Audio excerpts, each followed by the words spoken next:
Everyone, বন্ধুরা আজকে চলে এসেছি বাবা ছোট কাছারির মন্দিরে। তো চলো ভেতরে তোমাদেরকে দেখাই। তো দেখো, কালকে নীলের বাতি ছিল, কালকে সাজানো ছিল।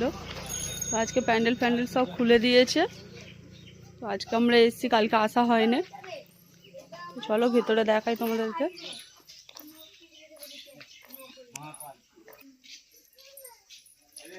চলো ভেতরে যাই।